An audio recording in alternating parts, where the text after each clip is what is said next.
Welcome, everyone, to episode 149 of Just Joshing. I am your host, Joshua Penteleresco. I write stuff and podcasts too, and may now have a stripper name of Obsidian Pancakes, but that's another story for another day. How is everybody doing today? Yeah, like I said, my life's been just kind of crazy last little bit. I've been doing rewrites, and I'm going a little bit crazy doing them. So I'm rewriting scenes and going through the book and kind of fixing up what needs to be fixed up, and it's been a process. So it's part of the gig. But today I'm out here to talk about hockey fights, specifically the last hockey fight. My guest today is Nate Friedman. He's about to release his book literally as this goes live, so you can order it at mirrorworldpublishing.com. Go check it out. Order it as long as my books, of course, but check his stuff out. He's really cool. Nate was a lot of fun to talk to. I enjoyed my conversation with him very much. Let's see. Is there anything I need to talk about here before we go? I don't think so. And yes, I'm keeping this in the podcast because I can. But yeah, check out the last hockey fight. mirrorworldpublishing.com. Order, chat with him. Anyway, let's get to my conversation with Nate. All right. It's a lot of snow right now. And look out there, you're like I said, what kind of idiot goes out there? Just raise his hand. I've turned the recorder on, so if you have anything really incriminating to say, make it good. Yeah, make it really good and fun and stuff. So, how you doing? Good. Things are good. I was actually just going through the books that you had up. I had the chance to go through the Watcher. Yeah. It was fun to read because I've been reading some poetry stuff for this voiceover that I'm doing. Yeah. It just ends up being really fun stuff to read, so I went through the first chapter. It was pretty good. Yeah, no, so The Watcher for me was like a happy accident. Like, I wrote that chapter, and I'm like, I like this. What happens next? Yeah. Then I wrote the next one, and then I repeated that like 4 times, and then I just realized after I got to the 5th chapter, it's like, so this is a story. Okay, we're just doing it. We're doing it, and I'm working on my next series because the Watcher series is done. I finished it with The Wandering God. I'm really happy with how it ended and stuff like that. But I'm like, so what am I gonna do next? And then an editor requested I do an epic poetry about Alice in Wonderland, and I figured out how. First, I was like, what the hell am I gonna say about Alice in Wonderland? And then when I figured it out, it was like, sweet. And so that's gonna be my next. That's.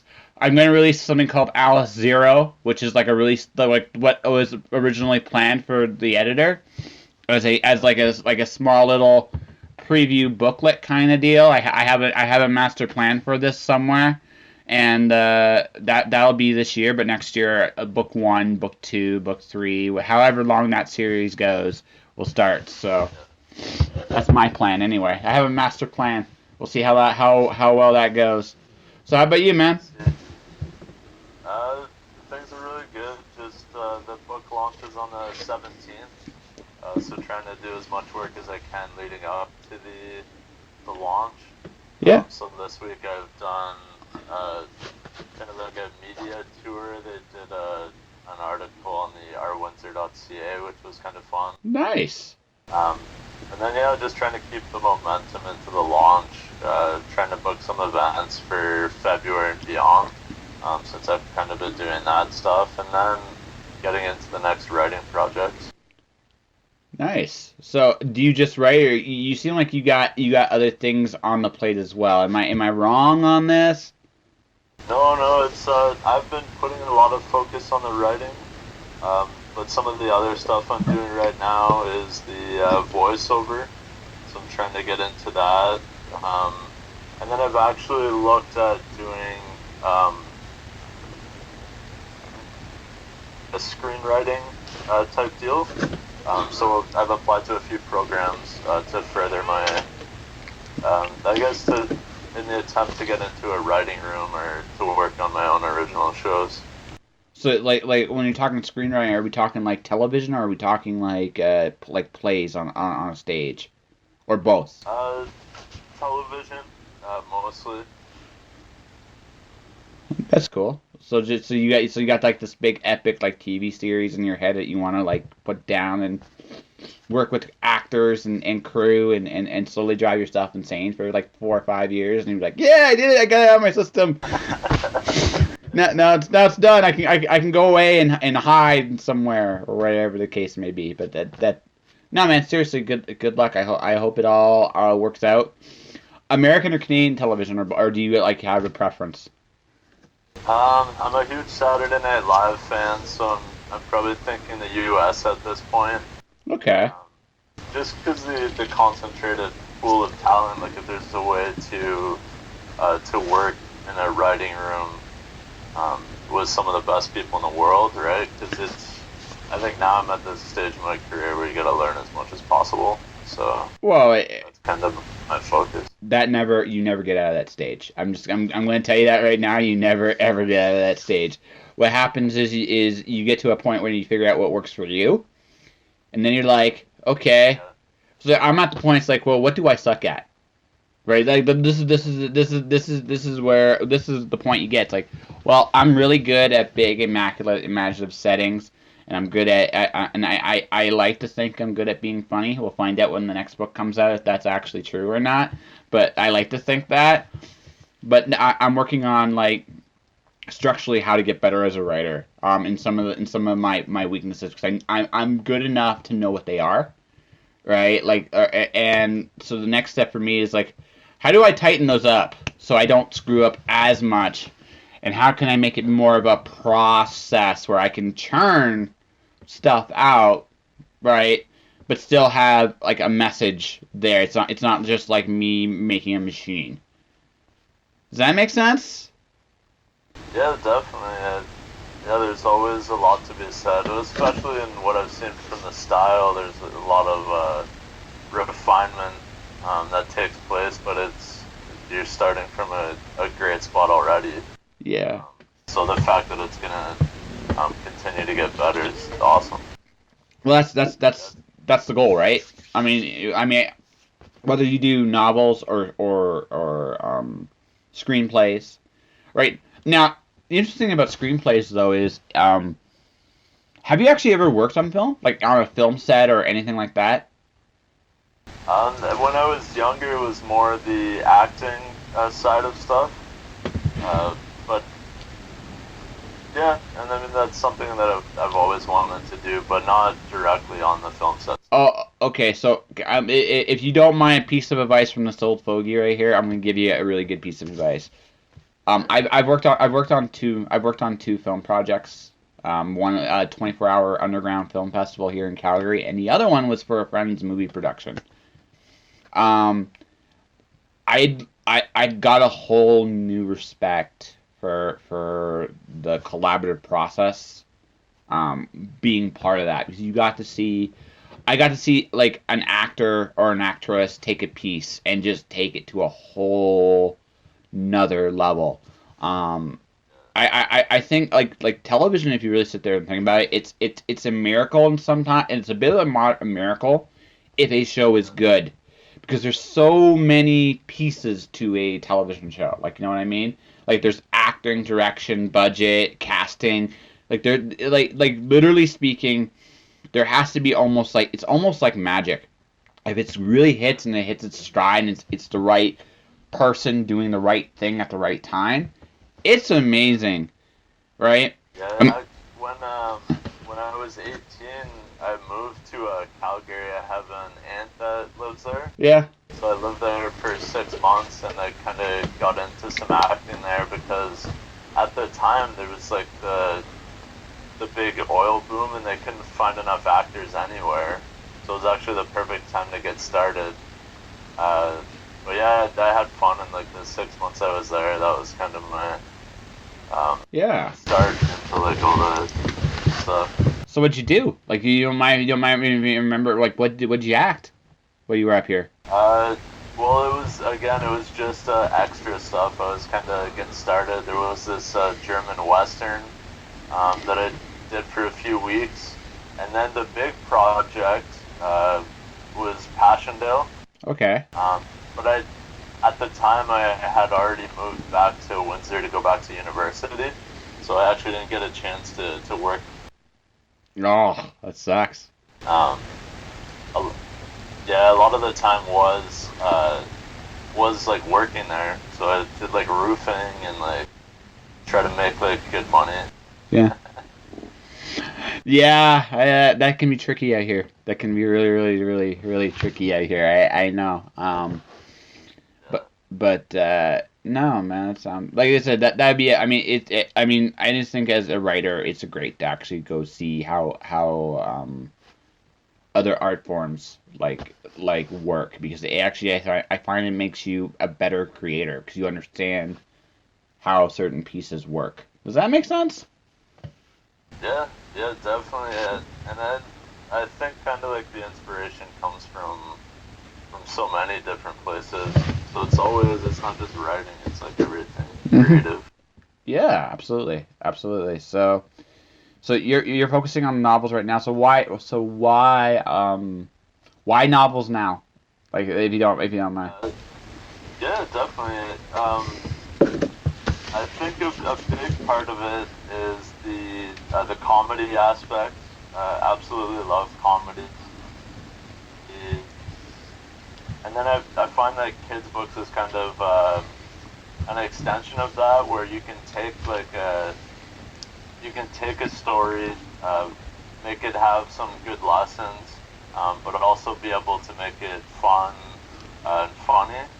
Um, so I guess that's just kind of the stories that came out, starting with the Coffee Monster, and then now the hockey story, just because I've always been into hockey. So who's your team? Who's your The team? Detroit Red Wings. Yeah, just Nice. being from Windsor, they're I across the. I lived in Windsor, dude. I'm a Detroit guy too. I love I back in the day. I'm still a huge Steve Eiserman fan. He's still my favorite player all time. So Definitely. yeah. So where do you think Detroit's going to be in a couple years? Think they're going to be back in the playoff hunt? I hope so. I mean, they're still quite a few pieces away. I think that's kind of the master plan is getting the right people on board. So I hope they take the right direction to do that. Well, I mean, they made the playoffs for 24 straight years. I mean, that's a feat. In and of itself, that's a huge feat. They were due to rebuild, right? I mean, I want them to be good when Toronto's good, though. I would love to have that rivalry, right? Because I mean the biggest problem for the longest time, like I loved it when Toronto was really good and Detroit was really good, but that was such a narrow window. I think the last time that happened, Doug Gilmour was on the Leafs. Yeah, exactly. Yeah. So and now Toronto looks like they're gonna go somewhere. Like they might. I would not want to play them in the playoffs this year, and they might. They're gonna be Decent coach. well, decent. Oh yeah, very very decent coach. Yes, very decent coach. Also, the GM's also a very Detroitish kind Yeah. of. So I mean, And then you look at the Tampa Bay Lightning, who's Steve. Eiserman's the GM, right? And all these teams are doing good. Well, yeah, because those guys knew how to win. They know how to win. So I mean, and kudos by the way, both Steve Eiserman, Brendan Shanahan, Mike Babcock. Kudos to them. I mean, I'm actually happy Toronto's good again. It's been so long, right? I just now yeah. Now I want Detroit to be good. So like I said, because that would be that's when that rivalry when both teams are good is on. It's great, you know. So yeah, right. But yeah, so anyway, that's our hockey talk. So you're doing the last hockey fight here. So why is it the last hockey fight? No, my question is why is it the last hockey fight? Why? Why is it the last hockey fight? Yeah. That was kind of the concept that prompted the writing is like, what if it took fighting out of hockey? And then that's how kind of like the main character came out. So what happens in the book, and I won't give too much away, is they have an announcement that they're planning uh, of taking hockey out of the game. So then you have your main tough guy, and I mean, like, kind of growing up in Windsor, liking all of those players. There's players like Darren McCarty, or if you go further back, like even Gordie Howe is like, how would a player like that even would they even be able to play anymore if there was no fighting in the game? So it takes him on his like final season, um, and then yeah, you might see the last hockey fight. Maybe that's not. I hate to say it, but hockey would not be the same without fighting. It just wouldn't be. I mean, don't get me wrong. You like I love going back to the Red Wings. I loved it when they were at their best because they were a finesse team. They weren't. I mean, they could fight, but they weren't. That wasn't what they were known for. They were known for the fact that they were probably the smartest team on the ice. They just knew where they were, and they would control. But I mean, there is an again going back to Detroit, the Colorado Avalanche. I mean, that rivalry definitely would not have been what it was without the fights. Yeah, oh yeah. And then I even think back to kind of local to Windsor is like the Windsor Spitfires. Yeah. You go to the games and like the bench clearing brawls. Yes. And then as a fan getting to watch that, like you can't deny the fun of watching that in the game.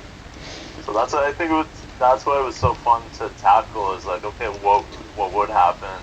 Would the game still be the same? And that's kind of the issues that come up in the book. Nice. So like you have a good sense of fun. So I'm gonna ask this. Do you have like kids, or are you like a big brother? Or are you like what? I'm a proud uncle to two nephews, 5 and 2 years old. Ah. So you get to come in, you get to come in and play, and then they give them back to the parents when you're done. It's like, here you go, I've wound them all up for you. You got this. Yeah, exactly. Nice, total plan. No, it's cool. I did do it. Yeah, absolutely. So basically, yeah, you just seem like a bit of a big kid at heart. I hope that's not like you don't take that as a. No, I hope I know I'll be that way forever.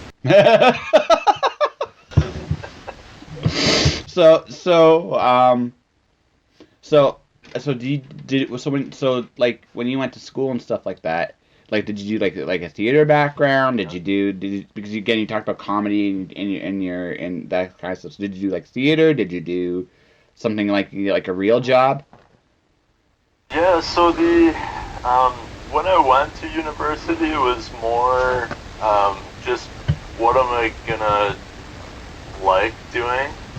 So it kind of came back to sports because I've always liked sports. Mm-hmm. So I actually took kinesiology, Okay. human kinetics at the University of Windsor. And at the time, I hadn't ruled out maybe I want to be a chiropractor or even like a doctor or something like that. But it was still awesome learning about like the human body and different stuff. So yeah, that's what I ended up doing. So I mean, I guess the sports book kind of fits in with that. Yeah. But I wasn't too concerned about like what specific job is this gonna get me. And I think it does still kind of fit into everything that I do. Well, it kind of sounds that way. I mean, like human kinesiology is cool. I mean, you get to learn nerves and how the body works and functions. And again, especially if you ever did a sports related job, very handy. Writing about hockey fights, also very handy. You can sound like a science nerd right in the middle of the story. What happened here? That's right. It comes up in an injury that I learned in a sport injury class, so definitely helped with that. No, I mean, hey, and you never know what doors will open down the road, right? So, It was actually more the psychology part really that interests me. Kind of like what makes someone the best in the world at something. That was kind of always my main thing as far as school went.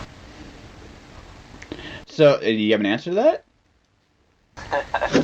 I'm Honestly, yeah, you can really start to analyze it, and I like to read kind of like biographies on great people. It's standards through time. It's basically like creating your own reality, but it's so interesting to see um, how, like, even if you take a writer, like what, let's say you take like a Stephen King, like he does however many pages each day, and there's never really like a compromise. So I think when you start to learn from those people, that's where you end up. well, yeah. Well, like for me, when like the biggest thing I notice with people that succeed versus people that don't, it really comes down to really two things: a belief in yourself that you can achieve whatever it is that goal is. Um, and that's hard sometimes because there are things you go through in life that make you really question that. Um, Yeah, but the second part, it sounds really simple. They don't quit. The Enterprise may not go the way they envision it, but I find that the people that really do succeed, they go through all the bumps, bruises, and pains and all that stuff, and at the other side, they're still like, I'm still kicking, I'm still fighting, and that's the difference. It really get right down to it. yeah, and I mean that's the main thing is it doesn't have to be complicated. Yeah, Just set the goal and don't stop. that's it. No, that's it. Like, so, who are your comedy influences since you like comedy so much? Comedy influences, Robin Williams, Jim Carrey, um, basically any big name comedian, let's say Jerry Seinfeld, Chris Rock. But there's a lot of like newer ones, kind of trying to think of the name of a few. Irish Barker, really good. Dimitri Martin. Um, but yeah, basically anything that's really big name in comedy, I tried to get out and see. But then even sometimes it's fun to watch like comedians that you don't know. I don't know if it's a writer thing, but I'm always analyzing. Okay, like why did this work? Why was this good? No, it's no, it's a big part of it because they're telling like comedians are storytellers, right? And ultimately that's what they are. They're telling stories on a stage, and comedy has like a beat to it. It's almost it's not quite musical, but there is a little bit of that tone to it. So so there comes a point when the comedian just like he hits a note, like he gets a joke. It's like hitting a note. He hits the right note, the crowd reacts. He hits another note, the crowd reacts more. He hits that third note, and he's got them. And it doesn't really matter. And then at that point, it's kind of like a high low thing. You got like these like he doesn't necessarily like the jokes after he gets you right away aren't necessarily the funniest, but he's got that like he or she I should say has that momentum where you're now with them, and because now you're invested in them, you go through this ride. Um, the reason I'm bringing this up is because I noticed like the first two comedians you named, Robin Williams, who could not stop telling jokes to save his life. He was amazing, like just unbelievable. But him and Jim Carrey both had a bit of Jim Carrey has a very physical style. Like he's very physical. He's very in your face, and again, it works for him. It totally does. So I guess do you? That's what I find when they kind of hit the pinnacle is they can the best is when they do it with their own style, right? 'Cause then there's going to be imitators after, but I think the authenticity is something that they can't fake. No, you can't fake being you. Like that's the one thing. Like you can't fake it. And people pick up on that. Like and once and again, if it feels like it's like anything else. Like when I write, like when I started writing, I'm a big Ray Bradbury fan. I'm a big like Isaac Asimov fan. I'm a big Edgar Rice Burroughs fan. So my early stuff, even like The Watcher, there's definitely influences of Burroughs in there. I know there is. There's just it can't avoid. But that's more me than when I was younger. Because again, when you start, you imitate the people you admire because you see something that works, and then eventually you figure out what you're trying to say and what you're trying to do. And I think comedy is the same way. It's just, right? You start like, okay, Eddie Murphy's hilarious. I'm gonna try to be Eddie Murphy, and right, and you can't be Eddie Murphy, but there are pieces of that do fit you. So you take a piece of there. Then I try to be Robin Williams. No one can be Robin Williams, but Robin Williams. But that's neither here nor there. But there are some pieces of what he does that work. Right, and So actually, just to kind of tie it in, was one of the best questions that I had when they were interviewing for the new book was kind of how does this compare to your other book? But the reason it was a good question was then you start thinking of like your work as a whole. You can kind of like take a step back and then see like what is it that makes like correct. well, yeah. Well, you hopefully are getting better. Like that's like the secret hope because if you're not, help, right? I mean, I need help. I don't know what I'm doing. Well, I find I still don't know what I'm doing even now. I'm just better at faking it, I guess. I don't know. But I mean, but in all seriousness, right? You get to a point where you just know who you are and who you're not. And that's a very that's a tough distinction, I think, in any art with any artist, and not just writing or comedy, but art. Like, who are you? That's a big question. Yeah, and that's like even with this voiceover stuff I'm doing, like you can that comes across on the recording. It's like is you can only use your own voice kind of thing. Oh yeah. Well, no. I mean, that's just ultimately all we have is what we have here, and that's it. That's it. There's nothing else really.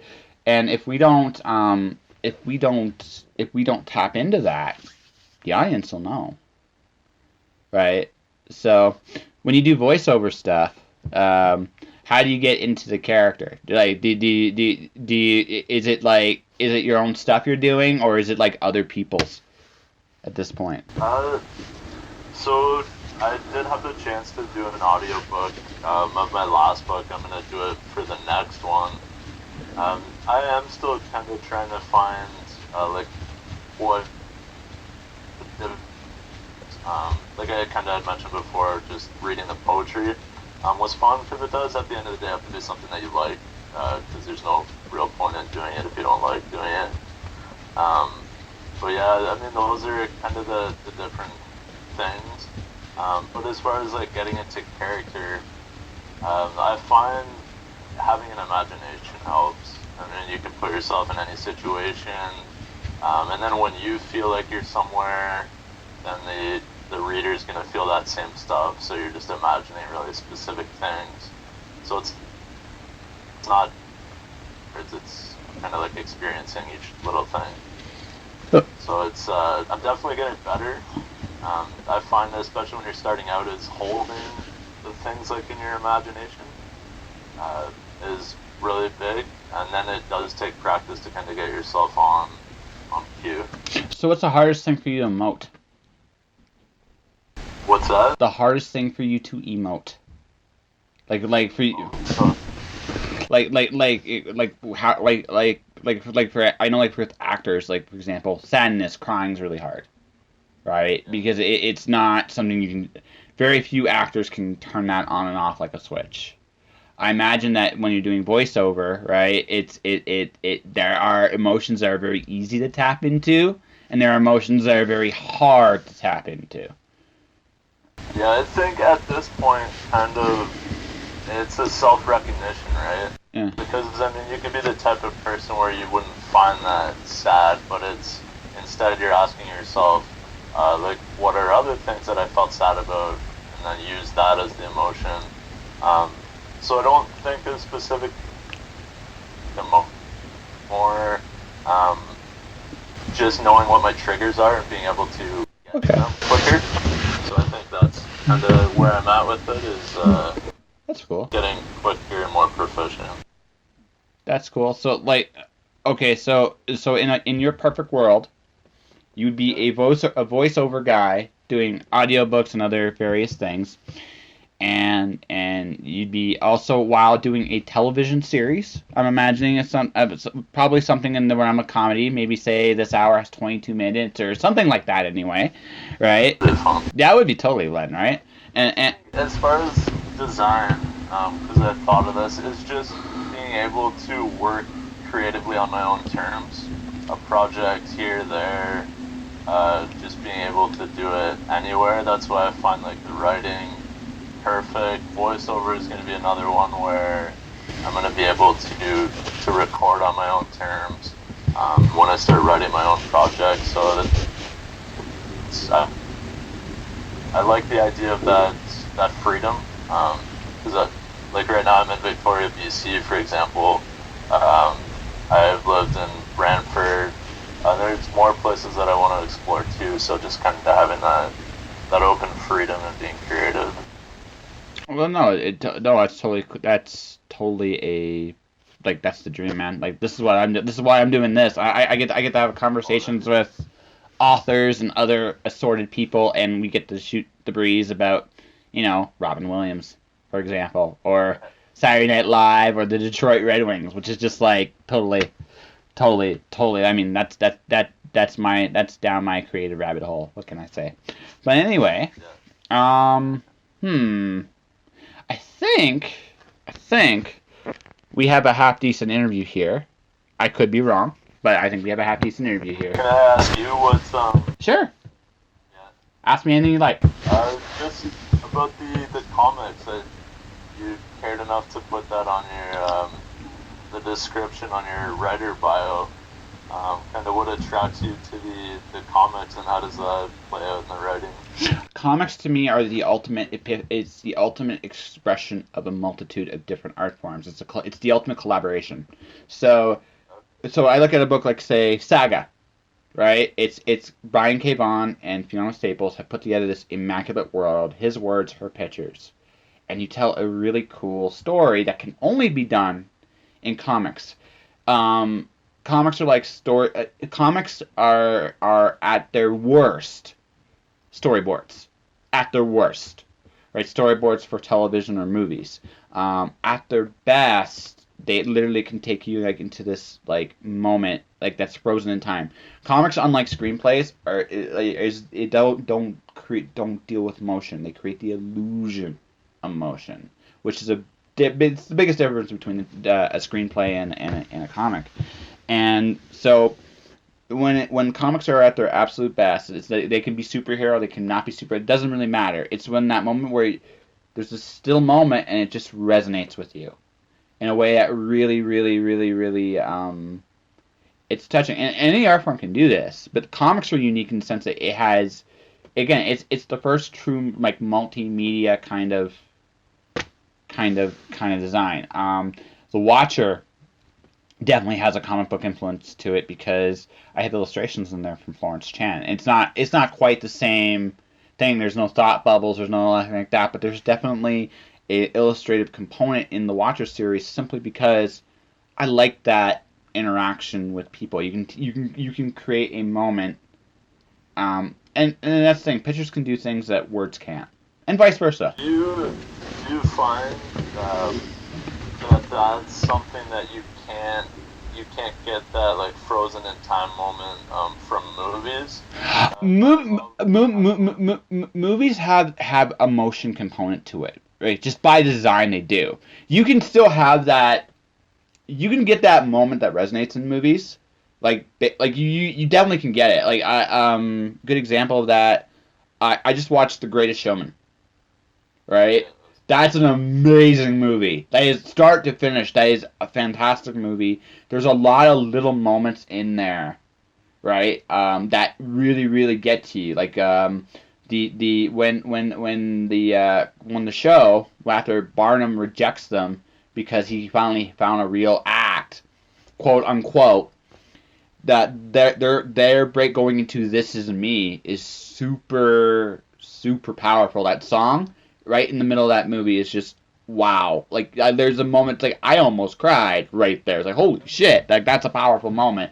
Another powerful moment in that movie is Zac Efron and Zendaya's like little trapeze love, quote unquote, love scene in Rewrite the Stars, like when they actually do that little musical thing. That it's a beautiful moment because Set up nice. oh no, it was they built that whole thing throughout the movie, and then they have this moment where they're he's just like, I love you, and she's like, I want to, but I can't because this is where society is right now, and it's such a moving little moment. And again, movies can do this very well, but the thing is that there is something about a still image, like just the fact that it's an image by itself, right? There's a power to that. It's like photographs can do the same thing, by the way. Photographs in some ways do it better because it's real, right? In terms of the fact that that's a real moment. But even so, I mean, there's something about an image, a frozen image, that it grabs at you a certain way, and it's like it moves on its own. A movie can't do that, right? A movie, and again, it's not the movie's fault. It's just because, again, it's a different medium, and it has its own rules. Now, again, because movies have motion, they can do things that comics just can't. Each medium has a different limitation to it, right? What a comic can't do is a comic can't move the way like television can cover so much more ground, right? In a moment that a comic simply cannot do. And prose, like straight prose, right? But the advantage of straight prose is if you get immersed in it, it is the deepest, like it's literally the deepest recesses of the mind. It's you are now conjuring the images yourself, which is super powerful. But unlike comics, unlike movies, the investment of your mind required for a book is a lot more. So getting into a book is a challenge. Does that make sense? It's actually funny. I picked up these comics at a Value Village. These old Walt Disney ones from like the 1970s. Oh my God! Really? But it's looking at the pictures, it's all the classic stuff. But it more so than before was the very simple storylines and like seeing how those progressed. Yeah. That even in those in like a 10, 15 page story, that they're still hitting all the bases, right? It's all the same basics. I love like from like my favorite stuff. Like my absolute favorite stuff is from the 70s. Jack Kirby. I love Kirby's like Kamandi, Last Boy on Earth is one of my favorite comics. It's awesome, and it's also the one that makes me cry the most because comic book shops love that book too. So that means I'm never gonna get them for a deal ever, because they're gonna be like, I like it too, and I don't want to let it go, but I will for this price. And you're like, you're just tearing up because you know you're not. There's no negotiation there. The other stuff I really like is I'm a big Green Lantern guy, so I have all the Silver Age Green Lantern stuff, and I also love Magnus Robot Fighter from that time. It dealt with some serious questions about our reliance on technology today, and that actually because it's becoming more. Yeah, absolutely, and so I mean that era. I love that story. I love the fact that again you told a full story in 20 pages. Today, I love the detail, the characterization's a lot more deeper now, but the progression in story is a lot slower. So the trade-off. There's some nuances from older comics I wish were still around, but again, dialogue today is way better. So yeah, you got any more questions for me, man?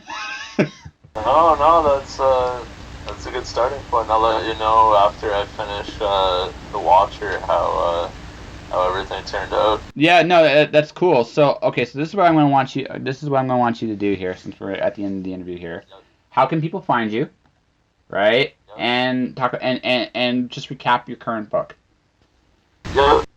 So my current book, The Last Hockey Fight, comes out on February 17th. It's going to be available from Mirror World Publishing. That's www.mirrorworldpublishing.com. Also available on Amazon. They can find me on my personal website, www.nate Friedman, FRIEDMAN.com. So at Facebook at Nate Friedman Author. So I'll always post updates and my whereabouts and different projects and writing insights on there. Yeah, so that's about it. And that was my conversation with Nate Friedman. You should check out The Last Hockey Fight, which is available now. Go to mirrorpublishing.com. I want to thank Nate for his time. It was a lot of fun, especially the interview at the end for me. And that will do it for this episode of Just Joshing. You can do a couple of things to support the website. You can definitely subscribe to it either through iTunes or through any of the other places it's available. You can go to my YouTube channel, Joshua Pentelresco. Archives will be uploaded soon after the rewrites are done, which are, a little behind tonight, but this was worth doing, I think. Beyond that, my books, The Watcher, Storm Dancer, The Wandering God, all available through mirrorpublishing.com or Amazon or anywhere else where you can buy books. Buy a book, leave a review. You can find me on Twitter, Instagram, Facebook. I'm pretty easy to find. Above all else, though, man, keep dreaming with your eyes wide open, because cool things come to those that dare to make their dreams come true, or go for it, see it, and just, go for it, man. That's it. All right. Talk to you next time on episode 150. Can you believe it? 150 episodes. I can't. Anyways, take care, guys. Josh.